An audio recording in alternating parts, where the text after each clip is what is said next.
Hi everyone. Have you ever wondered how you can burn a logo or text into metal and hardened steel without having a fiber laser worth thousands of dollars in your workshop? It's actually very simple. All you need are a few common household items. First, we'll need some kind of stencil with the text. You can have one made at almost any print or stationery shop. I use vinyl stickers that are cut on a plotter according to my logo. The advantage is that it's very cheap. They'll make it for just a few cents. If you want to save even more and etch, for example, your signature, it's enough to coat the blade with melted wax and then sign into it with a pencil. The principle is the same. We remove the letters from the sticker that we don't need.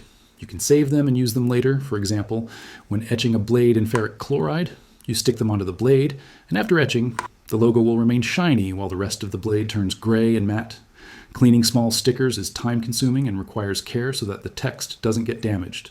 Once the sticker has been properly cleaned and checked, we can move on to the next important step, which is degreasing the surface of the blade. This step is crucial, mainly because any dirt or grease can weaken the adhesive on the sticker and cause it to peel off during etching, which would result in uneven etching and damage to the text. I usually use standard industrial gasoline, which thoroughly removes all grease from the surface. After that, we peel off the sticker and apply it to the spot where we want our logo to be. Next, we press the sticker down firmly to prevent any bubbles or uncovered spots underneath. The next step is to tape around the sticker with ordinary adhesive tape. This prevents the etching solution from running onto the blade and creating unwanted marks. So we carefully tape all around our logo to make sure we don't ruin the final result. I've been using the technique of etching logos instead of burning them with a laser for 12 years. It has saved me a lot of money and also taught me new metal marking techniques. Now we have the blade ready for the final step, which is the actual electrolysis. We can use different power sources.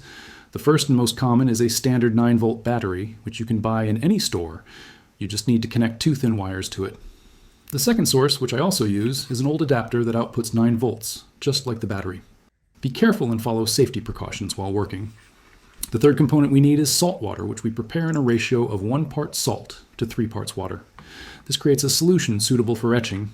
We draw the solution into an old syringe so that we can apply it drop by drop exactly where it's needed. Be careful not to let the solution drip onto the blade, because if you don't notice it, it can create rusty spots that are difficult to remove later.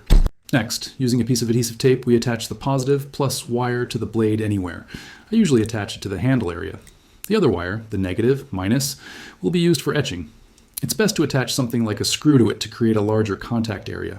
Carefully, we apply a few drops of the etching solution to our text and touch the negative wire to the solution so that it starts to bubble. This ensures that the reaction is happening and the text is beginning to etch. It only takes a few seconds, and the solution will turn completely black, which is our indicator that it's done. After about 30 seconds, the solution evaporates, and all that remains on the blade is a black, sticky residue. We unplug the power source and then use a paper towel to wipe the text dry. After removing the sticker, a large amount of salt remains in and around the text, which needs to be cleaned.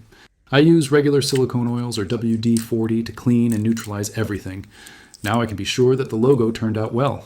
Thank you for every single view, like, comment, and subscription. I'll be preparing more content for you.